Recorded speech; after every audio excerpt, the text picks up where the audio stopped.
I need the ethanol. No, you go to the sauna. It is way better for your endothelial health than going and drinking ethanol every day. Yeah. So this is the lowdown on it. If you wanted to know exactly what is the deal with red wine, this is it. There's an ethanol component. There's a polyphenol component. It has an effect on cardiovascular health. It has an effect on metabolic syndrome, and it has an effect on cancer. Ethanol is a carcinogen, and there's not much resveratrol in red wine.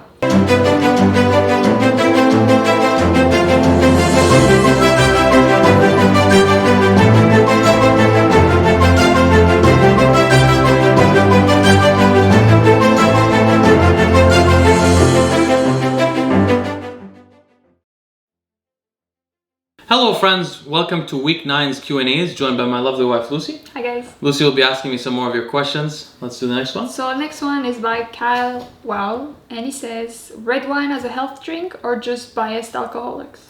So yeah, we had to pick a second one from Kyle this week because he had some great questions. So this is a really interesting question, and I thought it would be important to talk about because I think people misunderstand why red wine is thought to be healthy.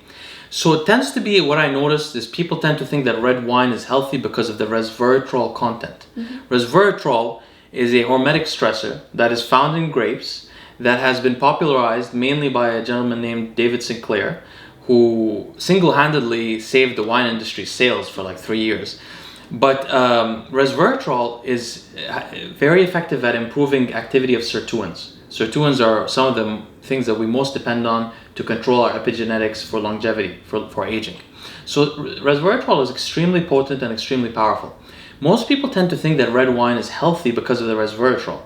And they think that drinking the red wine is a good source of resveratrol. In reality, well, I'll get into this in detail later, but either they think that, or they think the red wine, they usually think red wine. They think the red wine is healthy because of the polyphenols, which means phytochemicals in general, of which one is resveratrol. Those things are healthy for them. In reality, it's a little bit more complicated than that. Alcohol itself has a cardioprotective effect. I wouldn't say a health effect because it has two effects, right? It's a carcinogen, ethanol. It is a carcinogen that causes cancers, okay? But also, it has a cardioprotective effect through two mechanisms that we know of theoretically. It raises high-density lipoprotein cholesterol, HDL, okay? And ethanol raises it, not red wine polyphenols, ethanol itself in the red wine. And it also increases nitric oxide synthesis, meaning, remember I mentioned nitric oxide is the thing that our vascular structure relies on to loosen the endothelial walls. So when you don't have much nitric oxide, you get high blood pressure. Drinking ethanol within 3 hours increases, for 3 hours after you drink it, increases the endothelial expansion from the nitric oxide. It increases the nitric oxide synthesis in the body. But for 24 hours after, nitric oxide mRNA is still elevated. So it has an effect for 3 hours, that's acute, and then a longer effect for 24 hours after. So the alcohol has this effect on HDL and this effect on nitric oxide. It's been shown epistemologically that red wine consumption is correlated with better cardiovascular health. And likely through these two mechanisms. Now, just so you guys know, beer is also shown to be correlated with cardiovascular health, but to a lesser degree than red wine. Okay. And hard liquor is not shown to be correlated well with it. And then when I'm saying red wine is correlated with cardiovascular health, I'm talking about, in the case of cardiovascular health, we're talking about minimal to moderate amounts of drinking every day. If you binge drink on the weekends, it's now correlated to worse cardiovascular health. And if you drink high amounts daily, it's correlated to worse cardiovascular health. So we're talking about 1 to 2 glasses? Yeah, 1 to 3 glasses. Okay. In terms of cardiovascular health.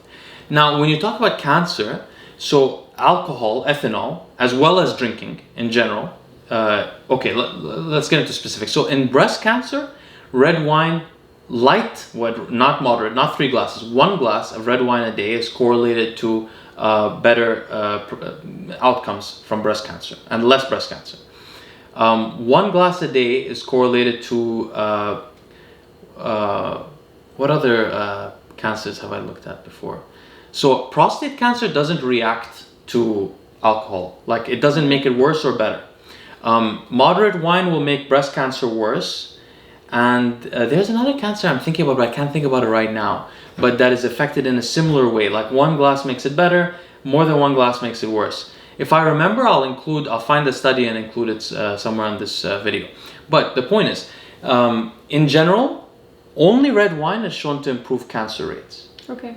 Not beer and not hard liquor. Not white wine either. Not white wine either. And red wine, and also white wine. Sorry, also white wine. But red wine it seems to be the better one, but also red wine. So also white wine. So wine at low amounts. If you drink 2 or 3 glasses, now it's going to make the cancer worse. I see. Which is a little bit confusing. So basically, it seems that ethanol itself. Oh, by the way, also I should mention that even wine without alcohol in it improves insulin or glucose control in people that are insulin resistant. So that's now the polyphenol part, because it has no alcohol. So there's 2 elements to the red wine that seems to have a cardiovascular and, let's say, metabolic syndrome effect. It's the polyphenols as well as the ethanol. As long as it's consumed in a moderate amount on a frequent basis, it is good for cardiovascular health and for metabolic health, it seems. On the other hand, anything above a very light amount is bad for cancers. Okay. And we're talking about 1 glass. And so, now getting back to the resveratrol, why is thinking about the resveratrol not the correct way to think about it? The reason is because the resveratrol in a wine glass is 111 times lower in content than what is used in the studies that show resveratrol having an effect on longevity. Oh, so you'd have to drink 111 wine glasses every day to get to that level. So it's not a good source of resveratrol, unlike what. Yeah, it's like, and then at that point, obviously, you're cardiovascular and carcinogenic. The other thing is that the amount of resveratrol in a wine glass is over 100,000 times less useful for health than the ethanol is carcinogenic. Okay. So the ethanol is 100,000 times more carcinogenic than the resveratrol is protective. So it's not, but now we just look at the resveratrol, not the other polyphenols. So personally, I don't drink. She's French, so she doesn't drink, but she likes to drink red wine. She would like to if she wasn't married to me. But the thing is, the way I see it is, if you really like alcohol and you just want to drink it every day, which I don't understand, because if you really like alcohol, 1 glass is not going to do much for you. But if you really like it and you want to drink 1 glass a day, it's probably health protective to drink 1 glass a day. To drink more than 1 glass a day, you're now incurring danger in terms of cancer, whereas you're still okay for your health. But if you drink more than 3 glasses a day, or any day, you're harming yourself.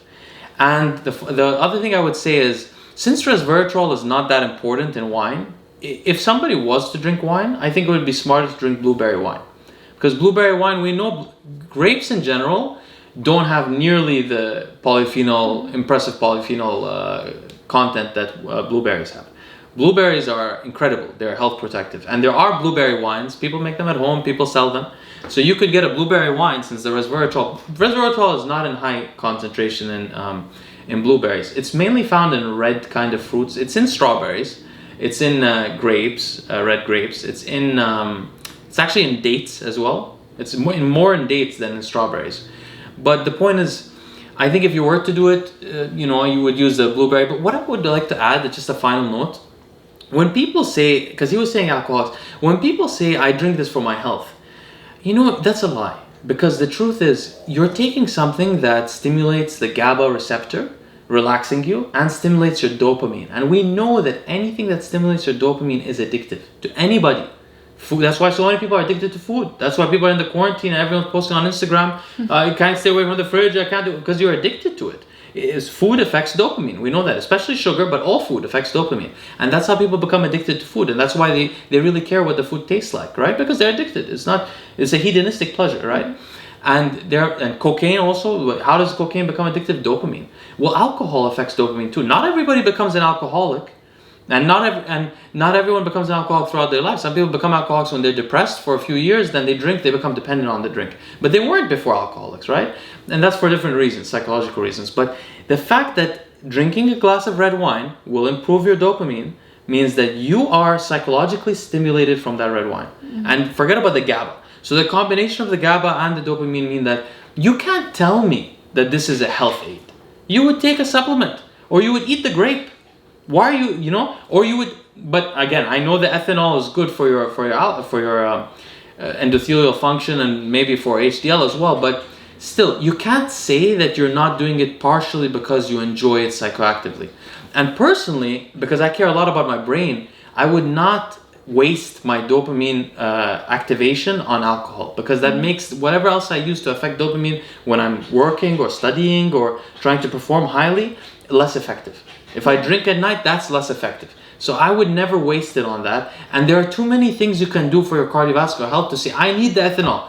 No, you go to the sauna. It is way better for your endothelial health than going and drinking ethanol every day. Yeah. So this is the lowdown on it. If you wanted to know exactly what is the deal with red wine, this is it. There's an ethanol component. There's a polyphenol component.